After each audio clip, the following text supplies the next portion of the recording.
with package develop GoPro, right? With package development in R. We have Steven on the call today. I'm sure majority of us are like in the house space are very familiar I with don't want to Steven. have to be. I've seen his I don't post want on to have to be. LinkedIn. He is like very renowned and very known for the LT vast our packages, right? And so he has actually worked on a lot of our packages, and it's so exciting to see his contribution to the our community. How he has basically been there, helping with content, helping with mentorship, sections, guides, and all, right? I met with Steven, that was 2021. And from there was a particular project I was stuck with. As at then, it was a time series forecasting project. Steven was like very, very helpful in helping resolve that whole issue, right? And I would say this session is long overdue because we've been looking at having a session with him for a very long time. But yeah, it's never too late. It's good to have Steven here on the call. So welcome, Steven. I actually look forward to learning from you, learning from also picking up learnings from this section and also building my own hour package, right? Because I get to always see your regular release, your updates to the LDVAS packages and all the different things you do. I also would love to contribute in that same space as well too. So thank you very much. Welcome, welcome, welcome, welcome. For all the participants, can we maybe just react with an emoji? Can we welcome our facilitator? Can we welcome Steven to the call? There's a react icon. You can just click on the react icon. Let's just welcome our facilitator. So yeah, over to you, Steven. You can unmute your mic. You're muted if you're seeing anything. Good morning or good Uh, afternoon, no matter where you are.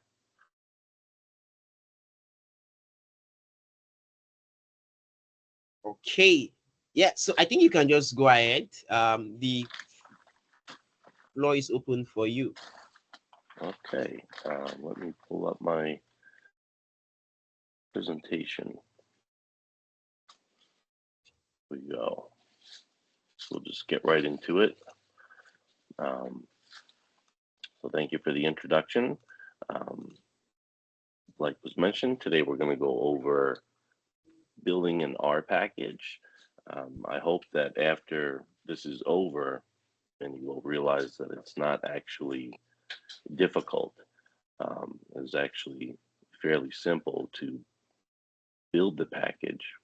What can be difficult is the problem you're tackling to solve with the package. But actually building it, I hope you'll see is actually quite simple. Um, I just want to make sure, can you see my screen? Can you see the front page of the presentation? Yes, I can see your Okay, screen. Yeah, your presentation is okay, clear. thank you. So again, just a quick about me. I'm a manager of applications at Stony Brook Medicine for the Revenue Cycle Department, which encompasses the University Hospital and soon to be in Eastern Long Island Hospital and Southampton Hospital and the 300 plus physician practices.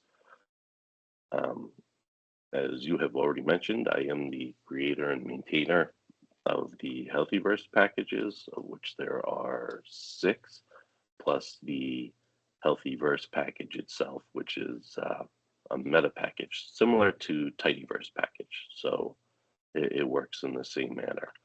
I'm also the co-author of Extending Excel and Python with R. Um, I do like to code in R.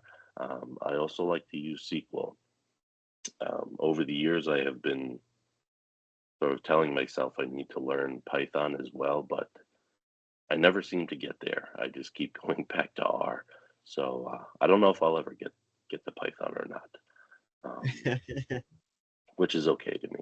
Um, I am also on the board of advisors for Dutata, which is a financial technology company, which has it's geared more towards portfolio managers, where you can sort of ingest your emails, newsletters, and fact sheets, etc., into a searchable semantic timeline.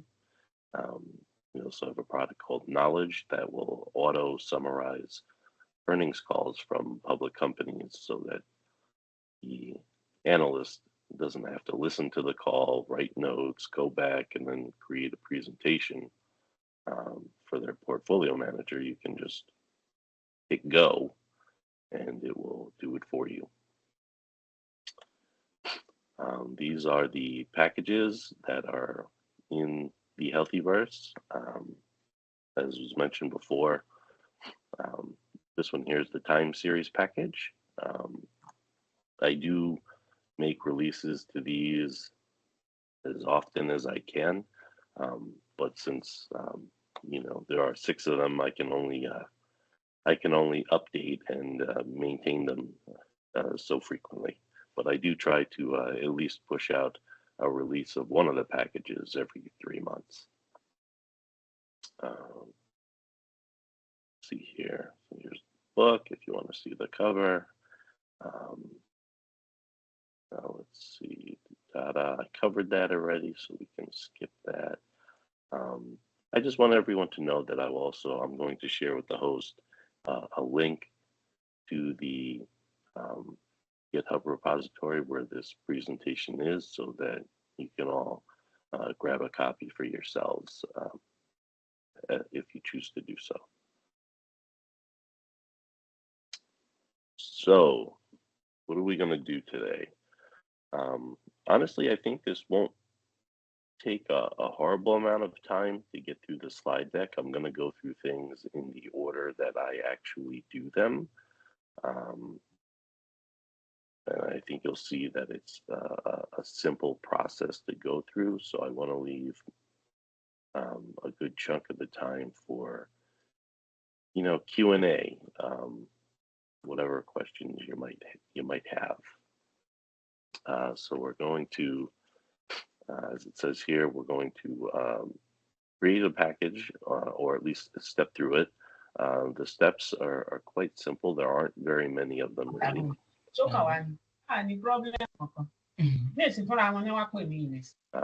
We can talk Sorry, about setting up. mute your mic once you join the call. Thank you. Sorry for the interruption. Okay. And we're going to talk about setting up the development environment. And this is really just sort of like the core packages that are necessary to build the package itself. We'll talk about how you initialize a project in RStudio, which is extremely simple. Adding functions to a package, documenting it, building and testing the package. Spoiler alert here, I have never unit tested a single package I've built. I may get flack for that, but that's okay. And then creating a package down site for documentation. So this is sort of like a website for the package.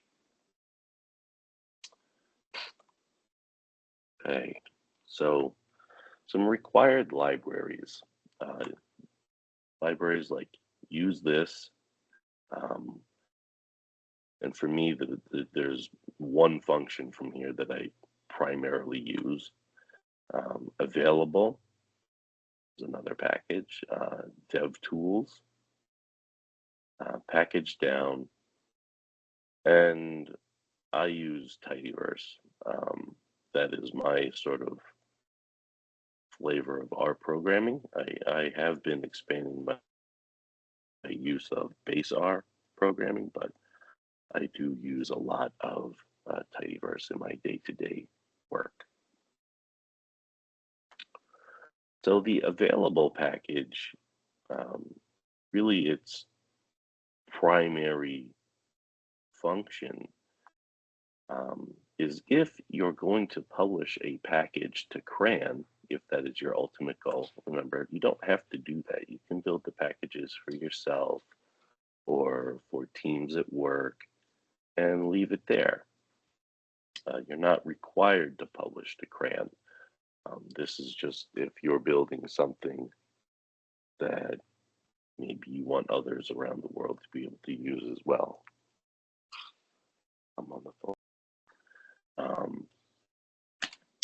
So what this will do, and you can actually either now or, after you grab the slides, you can run this line of code in your console. And what it does is it checks CRAN to see if that name of the package, in this instance, we're saying, hey, is there a package on CRAN called Steve's package? So it'll check CRAN to see if that exists.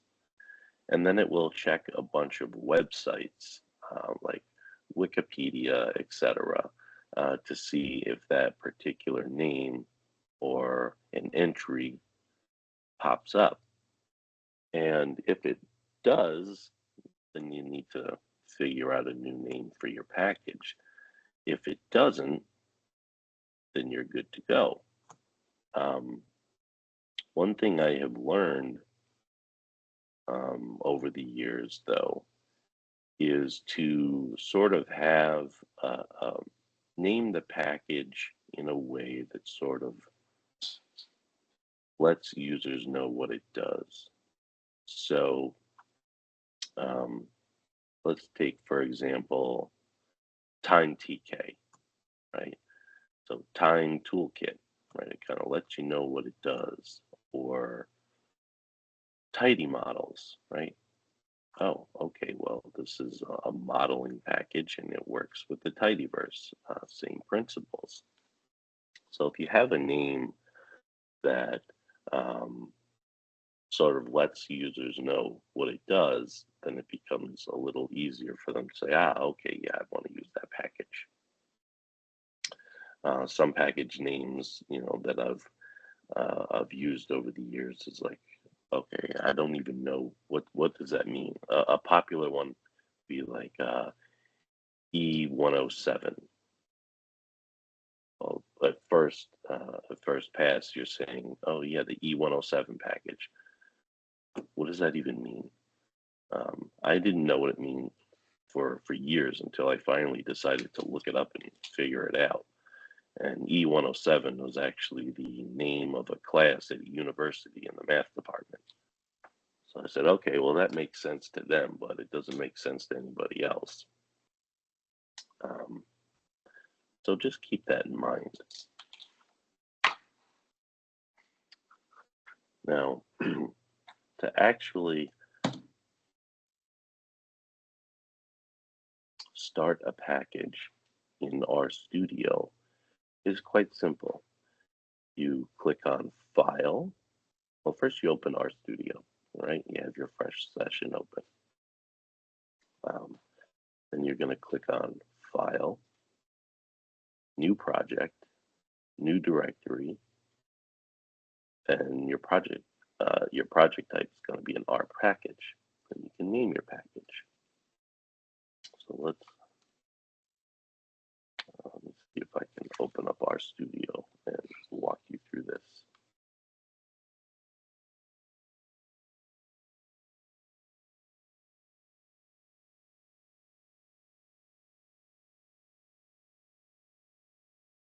I'm just pulling up RStudio.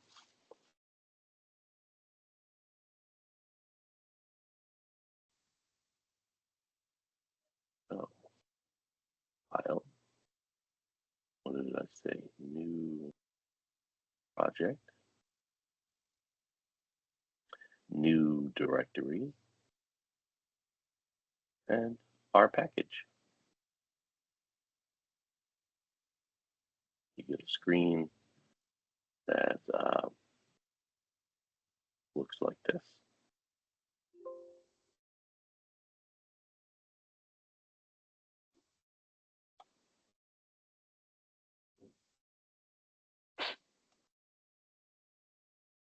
And here you can type in your package name.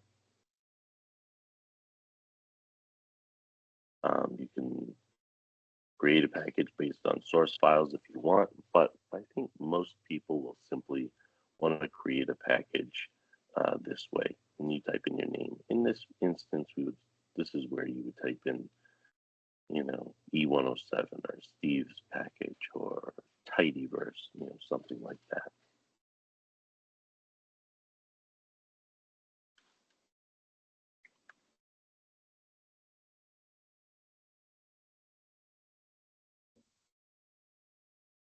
Now, you can use that method, or you can use the console, right? And we talked about a package called use this. And in the use this package, there's a function called create package. This is the method that I typically choose. Just create package, and I just enter the name. Tidyverse, parsnip, whatever the name is that you're giving it. I like this because it sets up the basic structure of your package. So it sets up all your directories inside of it for you nicely, so you don't have to worry about that or think about it. It's not that you shouldn't know what's going on, but I'm a firm believer in being a what I call a lazy programmer. I like to do and type as little as possible and get the most done. So why not use packages like this to help out? Remember, there's many different ways you can do things in art. It's all about finding the one that works for you. Now, you can use GitHub if you choose. If you're going to collaborate on it, remember this part is not a requirement. You don't have to do it if you don't want to.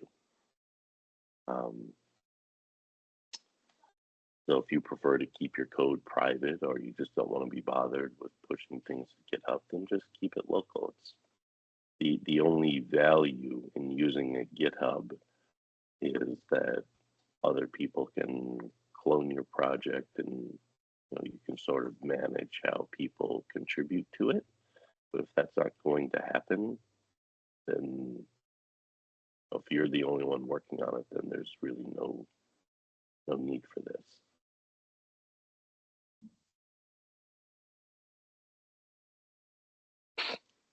Now here is what I call it's like a basic package setup.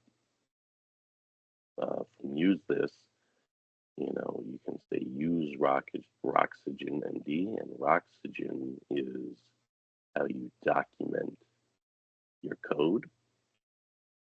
You can pick a license. I always choose this one.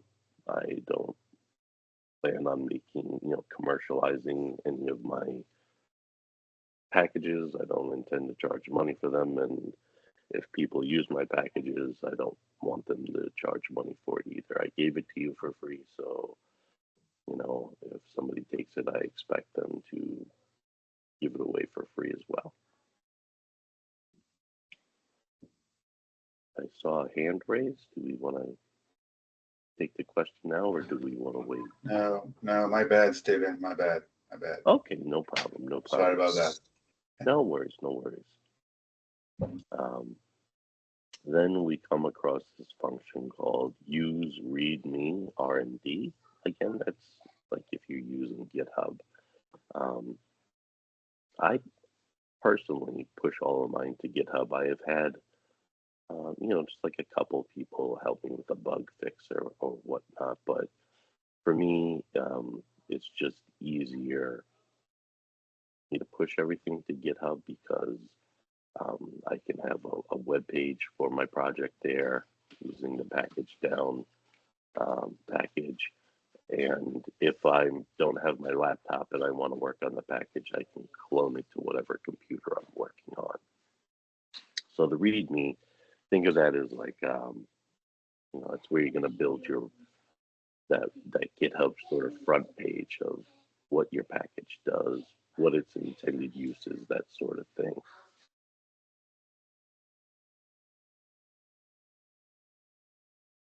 Now, there's also this use news, and the MD stands for Markdown.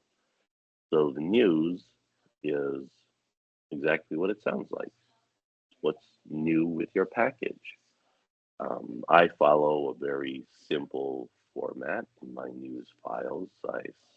I list If there's any breaking changes, I list that first because I want people to be aware first thing when they see the news, hey, something's not going to work with a previous version.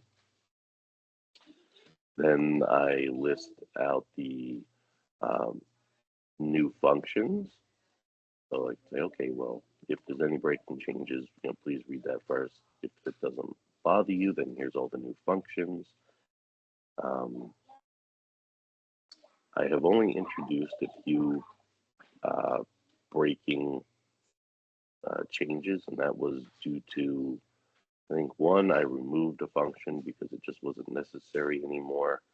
And two, I'm making a requirement for a higher version of R so that I can make use of the native pipe and not have to bring in Magritter to use the pipe that probably most people are used to. Then there is use vignette. And a vignette, you think of that as sort of a short story. I like to use them for maybe a particular workflow that you want to write an example about, or maybe there's a function that you've written that does a lot behind the scenes, and so maybe you want to do a short write-up about it, so um, you can keep your actual documentation small, but give a full example there.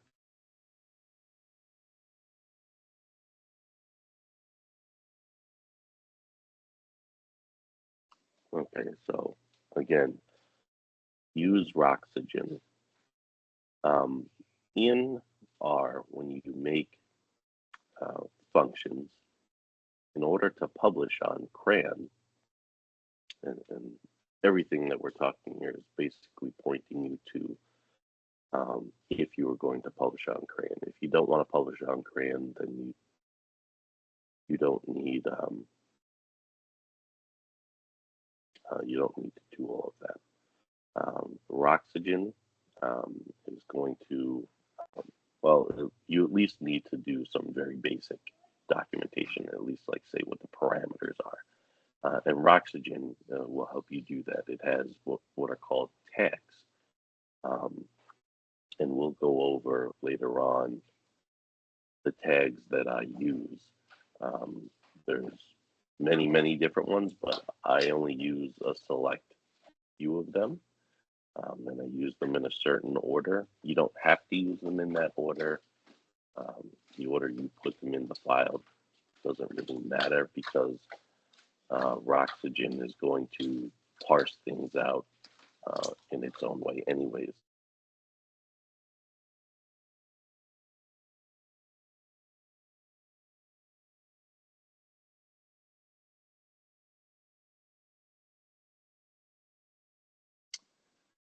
License, like I said, I always use the MIT license. I will never charge for my packages, and I don't want anybody that uses my package to be able to charge for theirs. If, like I said, if I gave it away free, I expect you to do the same. If you don't want to give your software away for free, that's completely fine, right? It takes time and effort, and I recognize that, but you can't use what I gave away to charge, and that's why I use this one.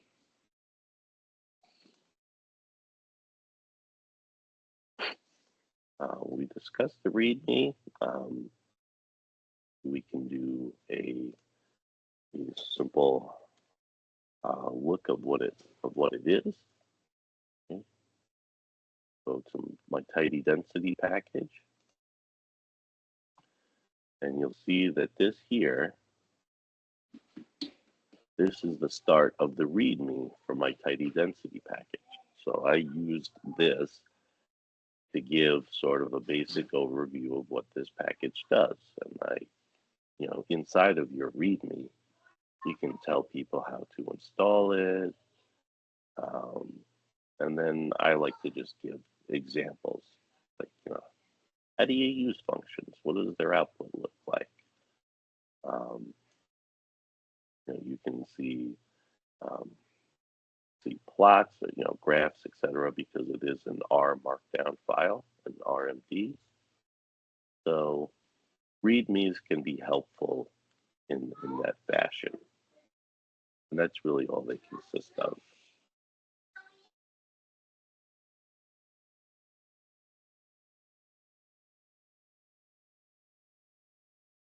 News file. Like I said, that's where you share the news. So let me give you show you what one looks like. Right, we'll go to my, this is the package down site for my tidy density package. So when you use package down, it will create a website for you. But the news, right? So here's the latest version, is 1.5. And this is how I always do breaking changes. Here there was none, thankfully. New features in this particular release last month, about 3.5 weeks ago. I added 39 functions. And down at the bottom, you'll see minor improvements and fixes. That's how I always structure my news file. It's in any package, it's always the same, and it's always in that order. I do it in that order because I feel that is the appropriate way to do it. But that's my preference. I want you to see breaking changes first if they occur, and then I want you to see the new stuff that came in, and then it's like, okay, well, what improvements were made, and what bug fixes did you make? Again, that's just a personal preference.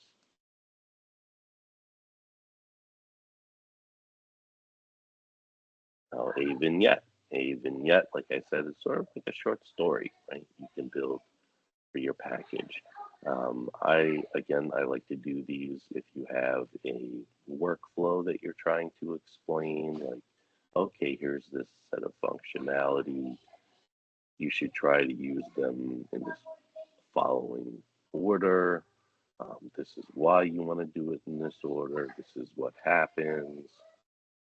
Or if you have a particular function that does a tremendous amount of work behind the scenes that the user's not seeing, maybe you want to make them aware of what's going on.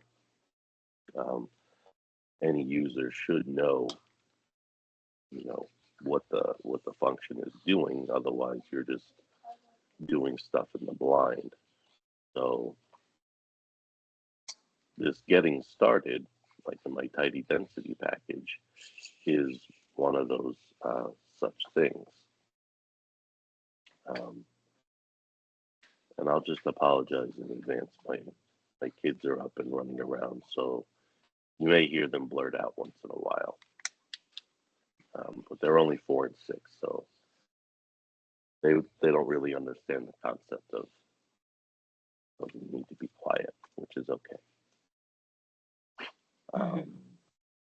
So like I said here, this is a vignette of tidy density, right? This one is similar to the README, so maybe I think I have a different one in Healthy RTS.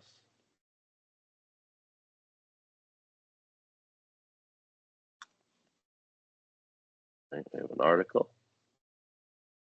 And here I have a function called tidyFFT, which is fast Fourier transform. And this particular function,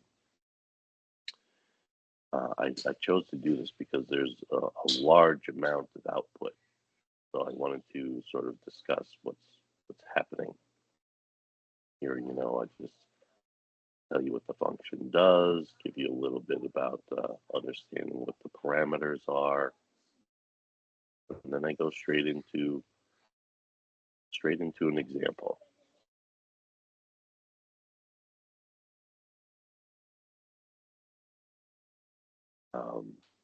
But like I said, a lot happens behind the scenes. So I'm giving this particular function returns 4 lists: a model, the parameters, plots, and data. And so I use the vignette to discuss what each piece of those uh, outputs are and what they mean. And you can do the same thing, right? Um, Good documentation helps people use your package appropriately. When building a package, um, I had mentioned I don't do unit tests, and I don't do them for a couple of reasons, right? I'm testing the function as I build it. I know what the outcome is when I'm building it. So if I get the outcome that I know it should be, why do I need to unit test it just to give me back the answer I knew it was supposed to be anyways? Um, but I also try to build um, good documentation. I've actually been going through some of my packages and updating the documentation to make it better, right? So if I give better documentation, or in forms of the actual package documentation or vignettes like this, then that lessens the chance of allowing an end user to incorrectly use the function or incorrectly understand what's going on.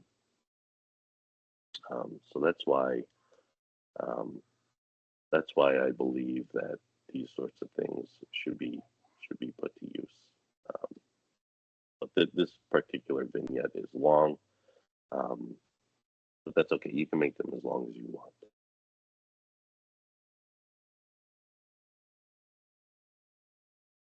So adding a function to your package, there is in the use this library, there is a function called let's see, use this is called use underscore R. Let me make this bigger. I don't know if you can see it, but it's use this colon use underscore and the letter R, and that will go ahead and create. You give it. It'll ask you for a name, like what name you want to give the file. You put that inside the function, and it will go ahead and create that file. Like here it says hello .r. It'll create that file, and it will automatically put it in the R directory, which is where all your functions go. That's why I like to use packages like that. I don't have to open up. I can just write a function. Call the function use R time series generator, right? And create a file called time series generator.r in the R directory instead of me going up to new script file, save as, and then choosing the appropriate folder. I call it lazy programming, but really it's just efficient. The better you can use the tools around you and speed up the work you get done, the better. Then you can either take on other projects and do more, or you can use your free time however you see fit, right? Um, um, so that's why I like to use things like that. So this is an example of a very, very simple function, right? Just hello at the console. You would type hello and then the open parens and the closed parens, and it would just spit out hello world in the console. That's very simple. And then some packages or some functions can be more complex. This is a little bit more complex, but let's face it, this is still a pretty simple function, right? Some functions can be, let's see here, let's take one. Some of these can be pretty complicated. So like in this one, I'm estimating the parameters of a negative binomial distribution, right? So you can see that this is not a simple hello world, right? So, I have seen functions and I have written function files that are hundreds of lines. I have seen some that are 1,000+ lines. So really, kind of what that illustrates, I think, is that the complexity is in the problems you're solving. It's the actual functions you're writing. If you're writing some very sophisticated algorithms, that's a lot more difficult than building, the structure of how your package is built. And that's kind of what I want everybody to walk away from here, is knowing that building a package itself is actually pretty simple. Documentation. Okay, Steve, you wrote this function. How do I use it?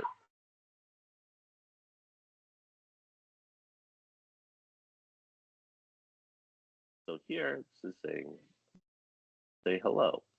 And when you go into our studio and you click on a package name and then onto a function, this is what you'll see next to the function name. Say hello. This is like the short little detail or title. You need a return.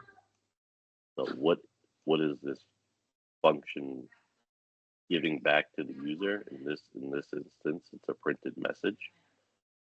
And then you need the export tag.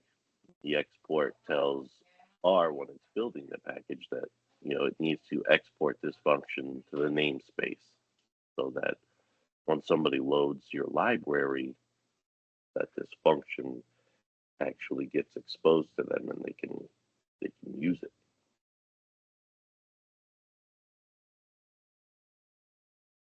Now, these are the tags that I like, and this is the order in which I use them. Again, if you want to clone the repository, or I'm going to share the link with the host. There's a lot of some of these are links, and it will take you to the documentation. Like, okay, here's what a family does. So there are links throughout this. This is really for cross-referencing. So, for example, I have, I might have 3 functions in my tidy density package that deal with the inverse and negative Burr distribution. And so I will give them all the same family, negative, inverse, Burr. So this way, when I click on any one of the functions, the parameter estimates or the data generator or the statistics table, at the bottom of the documentation, all of those other functions will show up with it. Think of it as like an index in a book, right? Related things together, and it'll tell you where they are. The author tag. Well, you got to give yourself credit for writing it, right? The code didn't write itself. Even if you use ChatGPT, it still didn't write itself. You had to prompt it to do so, right? So the author tag is who's behind it. You can have multiple authors listed here. You would just add another author tag. The description.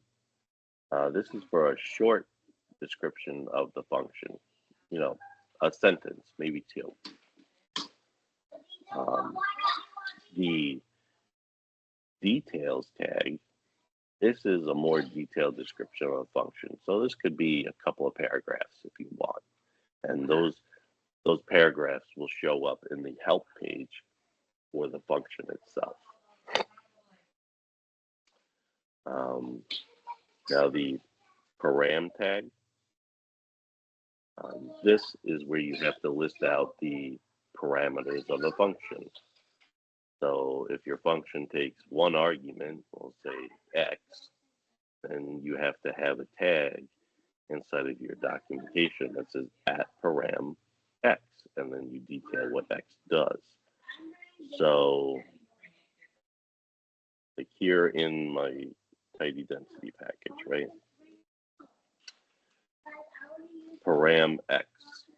And then I say, well, the vector of data to be passed to the function at param, and then dot size. The size of the param.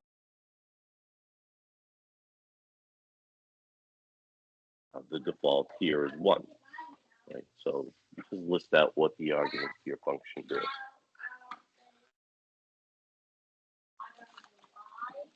And then here are the last bit of tags that I actually use. One is called examples. This is where you have to provide just a short example of how to use the function, right? Nothing crazy, like right here. Here's an example section. You can call in libraries and use, when somebody goes into RStudio and they click on run examples, this code will actually execute in the console, right, or in the documentation pane. It is also noted that any code that you put here should be able to execute in 5 seconds or less of system time. So these should be short and quick. You don't want something here that takes an hour to run, because nobody's going to sit through it and they're not going to look at it, and they certainly won't wait. So it's got to be 5 seconds or less. That is a hard, especially if you're sending it to CRAN, that's a hard stop. They will not publish your package if it takes more than 5 seconds total. A return, it's just tells the user what comes out. It'll list a printed message, a tibble, a graph. It's just what's the output of the function. RD name, this allows you to put more than one function in a single set of documentation, right? So think of this as also a similar, like a cross-reference. You can group functions together on one page of documentation. The export tag, like I said, you need the export for when you build the package to tell R to expose the function in the namespace of the package.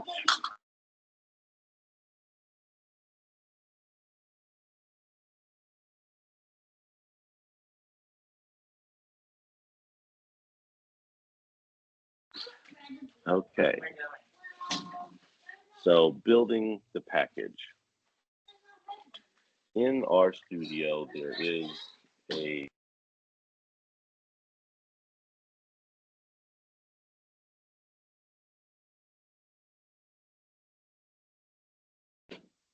so the DevTools will bundle everything together in the package, build it, and make it usable, so that you can actually install it. If you don't build the package, right, there's nothing to install. You just think of it as like you just have pieces all over the floor.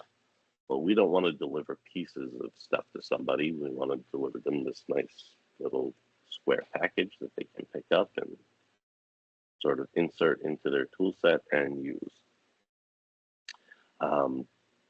Then I do use this DevTools test. That makes sure that your examples are going to work.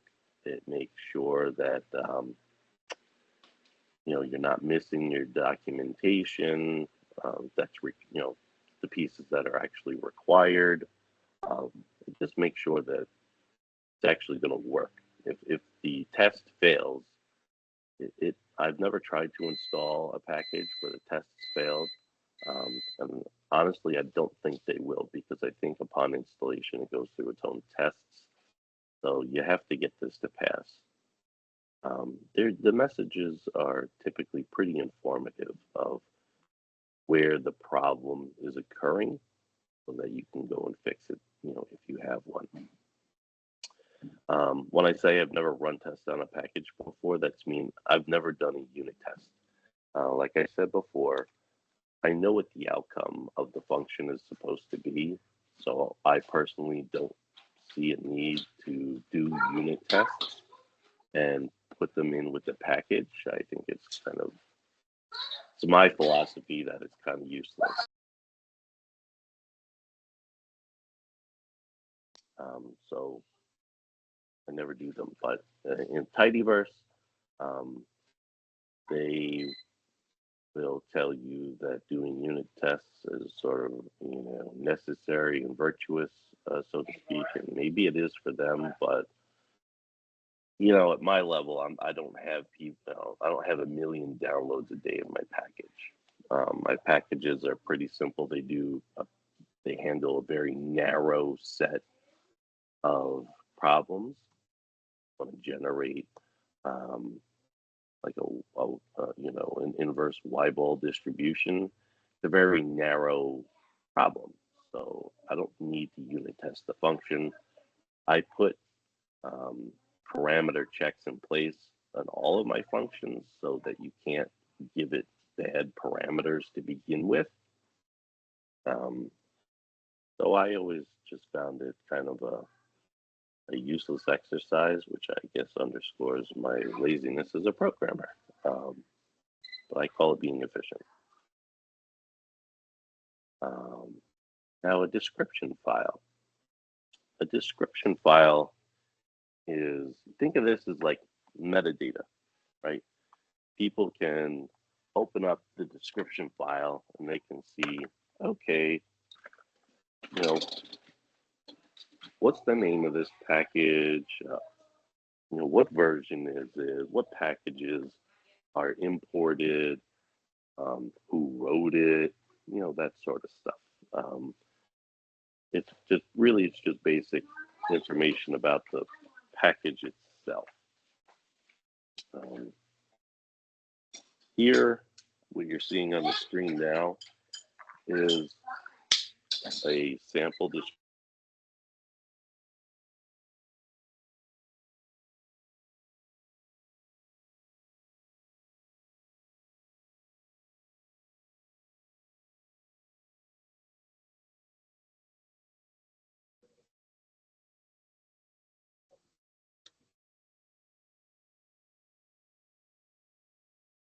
Sorry, Steven, I think you're muted in case you're saying anything. Oh, I'm sorry. Uh, Where did you stop hearing from? when you switched to this slide. This one here? Yes. Okay, so here, this is just a sample of a description file that I have for my tidy density package. And this is where you have things like the author, a little bit of information about the author. If you want to put like an ORCID link or a DOI, stuff like that. It also lists out all the packages that are imported when somebody installs your package. So let's say that you use in your package, you use functions like select and summarize and group by. Those are all from Dplyr. So in order for your package to work, somebody's going to have to also install Dplyr. So this is like, think of it as like the dependency list. Like, okay, your package requires the use of X, Y, and Z. And this is where you would list them out. There are also a tag called suggestions. And this is maybe suggested packages that you could also use, but you don't have to if you don't want. It's not necessary to make your package work, but you can install them for maybe some extra functionality if you choose. If you have a URL for your package, like I have this URL, bug reports is another URL. If you have those, you can put them on. If your package depends on something, I mean, it absolutely cannot run without it, this is where you would put it. So like here, I say you have to use R 4.1.0 or later. because I make use of the native type in this package. So if you don't have that version of R installed on your computer, it's not going to work. Also, for example, in my tidy AML package, I require the use of parsnip. So if you don't have parsnip installed, you can't use the tidy AML package.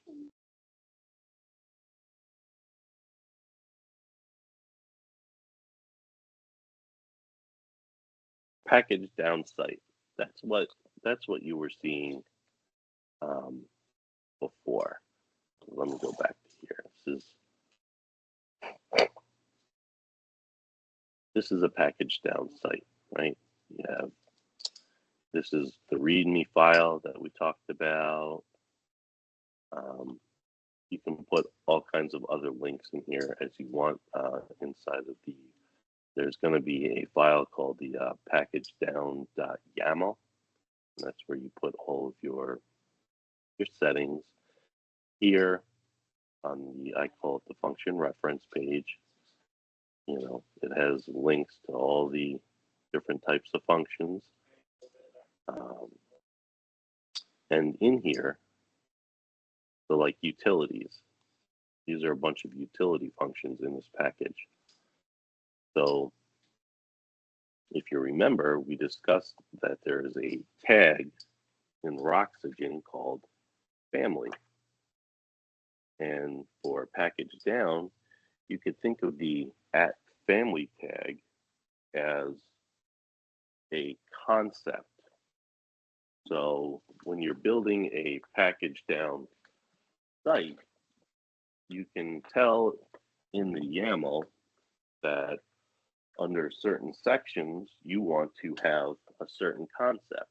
So in my YAML file, which anybody can look at, if you go to the repository, you'll see the YAML file. You'll see that under the section I call utilities, there is code there that says has concept, and the concept is called utility. You'll see that in any one of those functions, I have the @family tag of utility. So @family tags are decent ways to group like functions together inside of the package itself. But they are also good because package down will pick up on those tags and allow you to group your functions together in a package down site using those tags if you choose. If you want to list out the functions without that, you might actually have to list out each function individually. Which, like for me in my tidy density package, would be awful because I have 150 functions in that package. I don't want to list all that stuff out one at a time. Like I said, I'm a lazy programmer. I want it done quickly and efficiently. So I make use of the @family tag.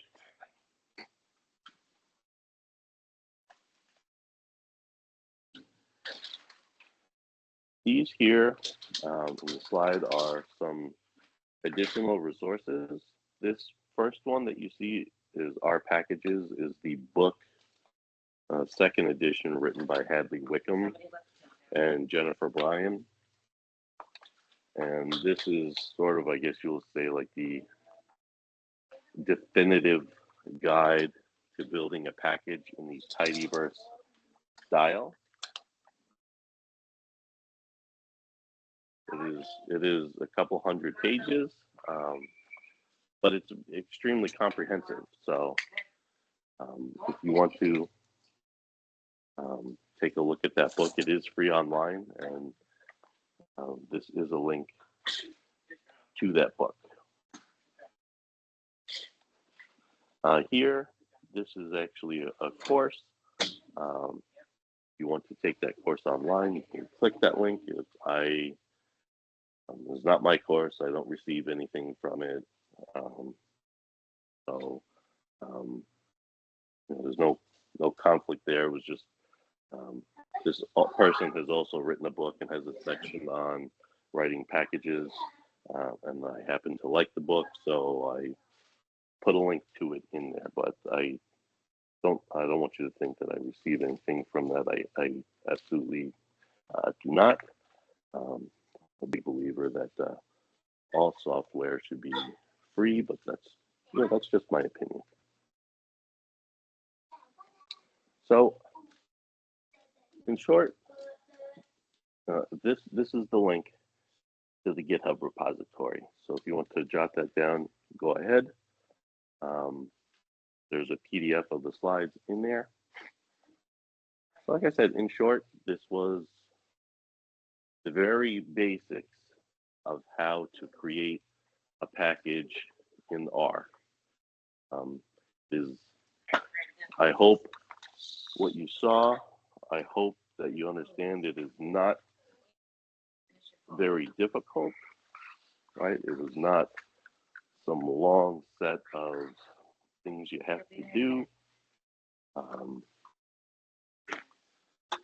So I think that kind of wraps it up. I think maybe now is a good time to take questions if you have them. I'll answer what I can. If I don't know the answer off the top of my head, I can figure it out and get back to you. I am on LinkedIn often, as you can ask the host, and I will gladly connect with anyone. And time permitting, I will help you through any of the issues you have. So I guess, yeah, I'll open it up to the floor. Okay, thanks for that wonderful time, Steven. I believe with this walkthrough, we are like fully armed to build like something very simple and very basic, right? Thanks for that. I think we'll just go straight into the question Q&A, right?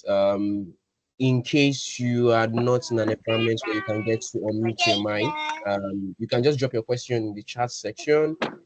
And if you have any question, I think that is a good time to ask your questions. I'll mute my mic. If you have any question, feel free to mute your mic, unmute your mic and ask your questions, or you can drop your question in the chat. Do we have any question?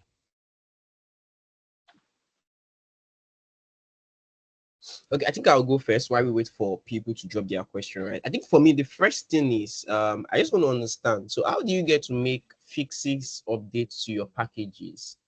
Is it that you get queries from the community telling you something is broken, or like do you get people complaining about something before you make the fixes, or you just regularly check your packages and you work on updating them? How does the updates, how does your process work? Yeah, that's a good question. So a couple of times, only a handful of times, have I actually had a user reach out and say, hey, I don't understand this, or hey, I got an incorrect answer, from my use case. Can you take a look at this? And so I just open up the package. They'll file an issue on GitHub, is what I asked them to do. And then I will work through their specific example and try to recreate their issue. And then from there, I will go ahead and get to coding. Once I have a good understanding of what their issue is, then I can fix it. But, you have to make sure you don't break the original examples either, right? So you have to make sure you don't actually break the function. Okay, great. We have a question from Mhm. Chris here. So I'd like to also state that we're going to share the video. This section is recorded, so we're going to share the video, the links, the GitHub repository, and presentation slide with everyone. So you definitely have access to the materials. So we have a question from Chris here asking that is the order in which the presentation is the order of the presentation the same way is it the same steps of creating a particular package?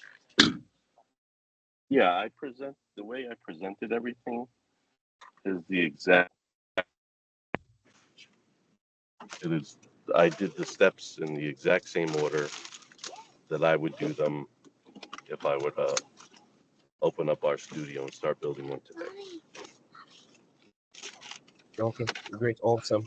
I believe that answers your question, Chris. So to my next question, right? So I just want to basically understand what are the restrictions today on CRAN. So I know and I've seen scenarios where people try to push a package to CRAN and CRAN gets to reject them. So like, what are the major reasons of package rejection on CRAN? What are the do's and don'ts There we go. on uploading and sending your package to CRAN? So in CRAN, they'll go through a lot of checks. DevTools has a function that you can use, or it's either DevTools or use this. There's the function release issue is the name of the function, and it outlines all the steps that you need to take to get your package prepared. And really, what you need to do um, is there is a oh geez, what am I trying to say? There's a step that will run through everything in your package. It looks for all the tags. It looks for the examples. It times them. It makes sure that um, it'll check spelling in your title. Do things make sense? Is it able to um, compile your package? Is it able to install your package? It'll do all this for you. And that will cover 99% of the problems that you would ever encounter before submitting to CRAN. Because CRAN will do most of those same checks. The issues I've run into were timing issues, where maybe on my system, maybe it ran in 4 seconds, but on CRAN it took 5.2 seconds. They're gonna fail your package if you go over 5. Oh, So, and it's not like it's huge, like, oh, you can never submit again or whatever. They just say, hey, we can't publish the package because we encountered this error. Go ahead, please fix it and send it back. And I've had to do that a few times where maybe, I've missed a very minor thing. They tell you what it is, you fix it, you send it back, and they publish. They're very, very open about that sort of thing. They don't, um, they're very easy to work with. okay, great, awesome. Tayo, I think you have your hand raised. Do you have a question? Yes, I have a question. My question is, um, for a package, how many contributors can contribute to a package? And if someone is going to contribute to a package, what are the rules? What are they supposed to first check before contributing to a package? Sure, yeah. So I'm not aware of a limitation on the amount of contributors you can have on a package. So if you look at a package like Data Table or DuckDB, you're going to see there's a lot of contributors to those packages. They're very large packages. They're used by millions of people around the world. I have never personally heard of a limit on this. I think the most I've ever seen was about 30 or so. Um, And really, like, what type of checks you have to do on the contributor is if you're the author of the package, right? Because each person associated with the package can have different roles, right? You can have a creator role, which would be CRE. You can have the copyright holder, which would be CPH. You can have a contributor role, a co-author role. There's nothing that you have to sort of fact check against them. You just have, that will come, I guess, through your own working relationship. Do they know how to code or do they not? If somebody says, hey, uh, I can take your code and speed it up by 100%. Oh, that sounds wonderful. But if they give you the code back and you can't understand what's going on and you're not getting the results that they said you're going to get, well, then you kind of know they might be overstating their abilities a little bit.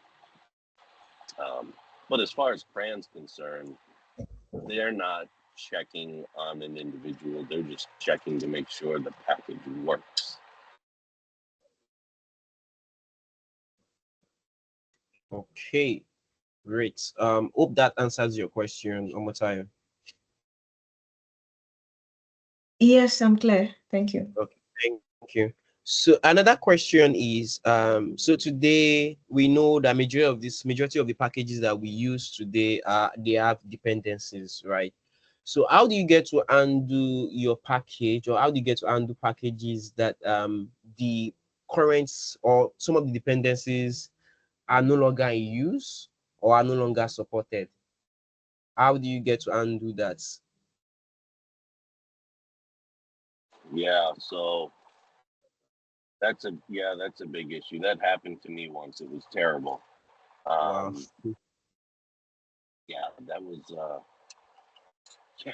So I had to reach out to a package maintainer because they didn't fix something on their own end, and so their package got archived. But since my package relied on their package, mine got archived too, and Wow. that was quite a hassle. Um, so that's a risk of using other people's packages in your own, right? If somebody goes sort of dormant and they don't actively maintain their package or hand it off to somebody who will, or if they don't fix something in their package, if Cran can come back to you and say, hey, we've made this policy change or this package has changed in such a way you need to fix yours. If you don't respond to that and you don't do it, you will get archived, and they tell you exactly when they're going to archive your package.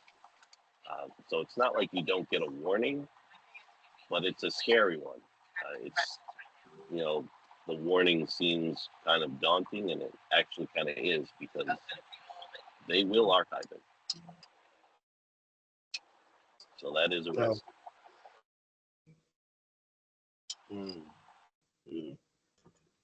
Okay.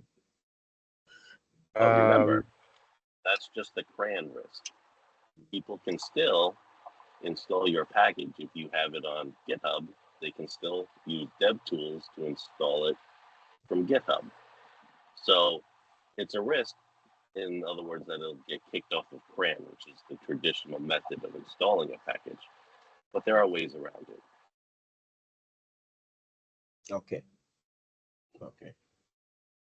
Great. I don't know if you've done this before, but let's say I want to build a package today, or I have just one idea that comes to my mind. How do I check that whatever package I want to do or whatever function I'm looking at implementing doesn't currently exist, right? So I don't have to reinvent the wheel. Is there like a place where you can get to really see if this exact package you want to build already exists? So if you use, well, you have to you can search CRAN, right, to see if a type of package exists. They have these things called task views. You can just Google, CRAN task view, and it'll take you to a page, and you can sort of peruse that. It'll tell you like probability, okay, and then it will tell you what all the packages that deal with probabilities that they have are listed, and you can say, okay, well, um, I don't see one for this type of thing, which is how I came up with tidy density, right? There's 4 different distribution functions: the random function, the density function, the quantile, and the probability. But you have to use them all independently. I don't want to do that. I want one function to do all of it at one time, because, like I've said before, I'm a lazy programmer. I want to type as little as possible. So that's why I wrote tidy density. You can write the function tidy normal to your console, and you will get the RDPQ in a single tibble with one call. But yeah, you can use task views. That's probably the best way. Search in GitHub.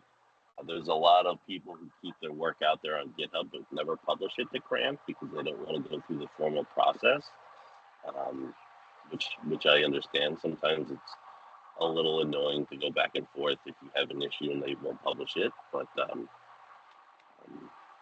yeah, you really just kind of you have to search. More than likely, there's got to be somebody out there somewhere that is doing something similar to what you want. And hey, maybe you can collaborate with them, or use their package as to get some ideas for your own. Okay, great. I don't know, do we have any other question from the audience? I can send question here in the chat room. So if you have any question, I think you can unmute your mic or drop it in the chat room. So to confirm lastly, for my own end, right? So the same process we took today in building your package is also the same way you build something more complex, right? Right. So the actual building of the package itself is kind of simple, right? You're just taking all these pieces. Think of it as like an Amazon warehouse, right? You have you order something and you get one box in the mail, right? That's your package. Inside of your package, is really, you have the stuffing around the item you bought so that it doesn't break, which is like your metadata or whatever kind of fluff files are required to get your package to install. The only complex thing really is the function itself. If you're let's say like you're writing a DuckDB, right? How they put their package together is going to be just like how I showed today. But their actual functions that they're using are going to be very complicated, very long.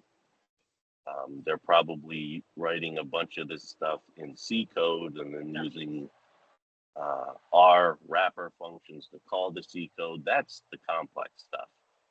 Putting the package together is simple. If you're solving a complicated problem, you want to analyze factors and return of a portfolio, right? It's a complicated problem. Putting the package together is still just as simple as what we went over today. The function you write, that's another story. Okay, great. Thanks for that feedback. Okay, so we have a question here in the chat room. Long is asking that how did you create the build? So I think there's a file, the build _a_pkg.png file.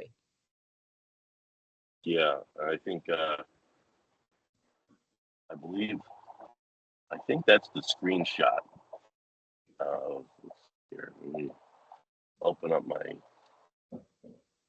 Is that the one where it says it's just like the screenshot of building the package? I think it's the new package screen. I use Snippet to do that. I actually went in our studio and went to the screen, and I just used Snippet and took a picture. But if you're talking about the one that looks like a person sitting at a computer with a package coming out the window, out the screen, I use ChatGPT for that. Okay. Okay. Great. Okay. Thanks for that feedback. Yeah.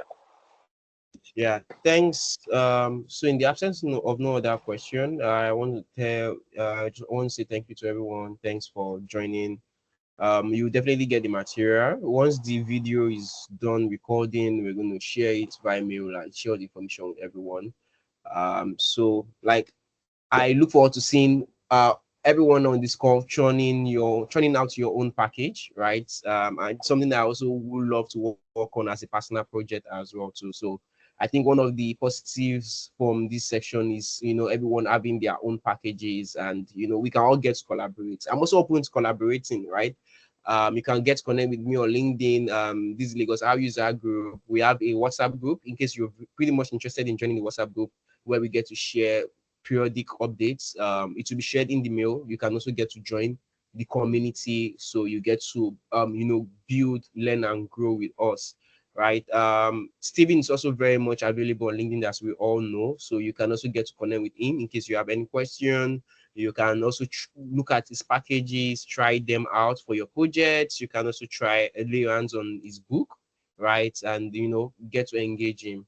So thank you all for all joining.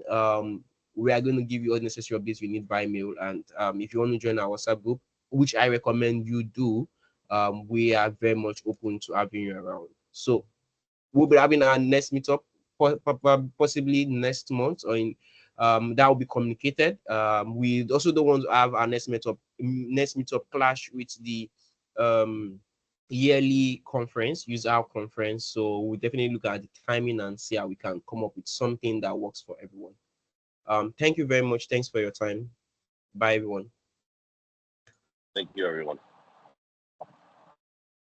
Bye. Bye now.